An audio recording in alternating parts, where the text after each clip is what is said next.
السلام علیکم ناظرین، امید ہے آپ لوگ خیریت سے ہوں گے۔ یہ جو واقعہ میں آپ کو سنانے جا رہا ہوں سچ پر مبنی واقعہ ہے اور درد بری داستان ہے۔ ایک خاتون نے یہ واقعہ بتایا۔ وہ کہتی ہیں کہ ہم چار بہنیں بچپن میں کھیلتے کھیلتے نہر کے کنارے رہنے والی ایک بڑھیا تھی جو درزی کا کام کیا کرتی تھی۔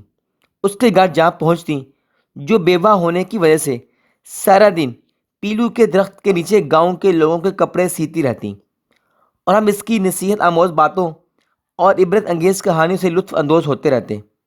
شام کو جب ہم گھر لوٹتی تو اس کے بعد بھی کافی دیر تک اس کے گھر سے پرانی سیونگ مشین کے چلنے کی آواز آتی رہتی۔ اس طرح اس نے گزر بسر کر کے اپنے دونوں بیٹوں کو پڑھایا۔ بڑے کا نام شاہد اور چھوٹے کا نام زاہد تھا۔ مڈل وغیرہ تک تعلیم حاصل کرنے کے بعد انہوں نے اپنا موروثی پیشہ زرگری، جو باپ کے فوت ہونے کی وجہ سے چھٹ چکا تھا، وہ دوبارہ اختیار کر لیا۔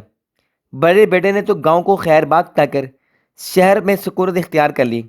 کبھی کبھی اپنی اماں سے ملنے آ جایا کرتا تھا، لیکن زاہد نے اسی نہر پر ایک چھوٹی سی زرگری کی دکان بنا لی جو ماں بیٹا دونوں کے گزر بسر کے لیے کافی تھی۔ چند سال بعد زاہد کی شادی بھی ماں کی پسند کے مطابق ہو گئی۔ برسوں کے بعد معدوم رونق پھر لوٹ آئی، لیکن آہستہ آہستہ ساس کے ساتھ وہی ہونے لگا جو آج کل کے معاشرے میں ہو رہا ہے۔ روز روز کا جھگڑا طول پکڑتا گیا۔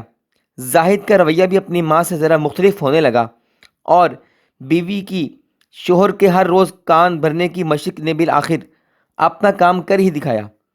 ایک دن بہو صاحبہ نہر کے کنارے بیٹھی کپڑے دھو رہی تھی، ساتھ ہی بڑھیا اپنے کسی کام کے لیے آ بیٹھی۔ بہو کو یہ کب اچھا لگتا، بس چھوٹی سی باتوں سے بڑھیا کو سلگھا دیا۔ جھگڑا بڑھتا گیا، آواز زاہد کے کانوں تک پہنچی، جلد ہی معاملے کی تہہ کو پہنچ گیا، اور آج پھر ماں نے جھگڑا شروع کر رکھا ہے۔ زاہد دکان سے باہر نکل کر ان کی طرف چل پڑا۔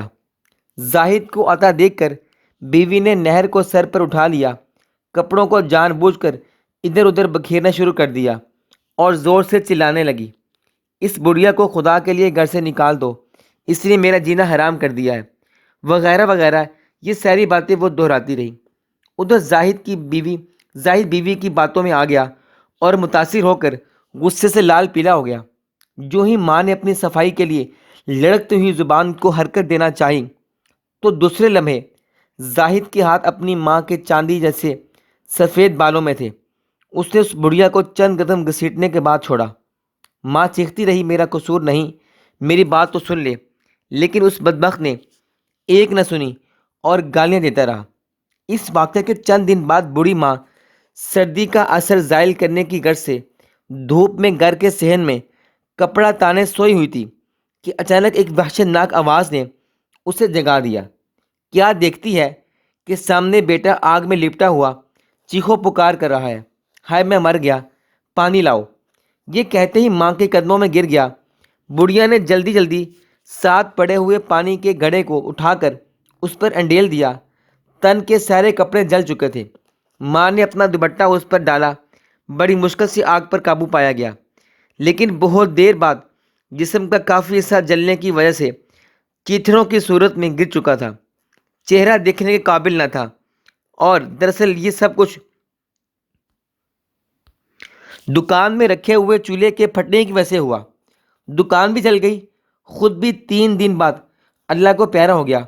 کاش کہ زاہد کی بیوی ذرا صبر سے کام لیتی تو زاہد اتنا بے صبرا نہ ہوتا اور نہ ماں کی بد دعا کا مستحق ٹھہرتا۔ تو ناظرین، کبھی بھی اپنی بیوی کے کہنے پر یا اپنی بیوی کی باتوں میں آ کر ماں کو ایسے نہیں کرنا چاہیے۔ ماں ایک بہت بڑی نعمت ہے، ان کی قدر کرنی چاہیے اور ان کی خدمت کرنی چاہیے۔ کبھی بھی کسی کی باتوں میں آ کر والدین کو اذیت نہیں پہنچانی چاہیے۔ اللہ تعالی ہم سب کو والدین کی نافرمانی سے محفوظ رکھے، اور اللہ تعالی ہم سب کو ایسے حالات سے محفوظ رکھے جو کہ ایسے حالات ہمارے معاشرے میں اکثر چلتے آ رہے ہیں۔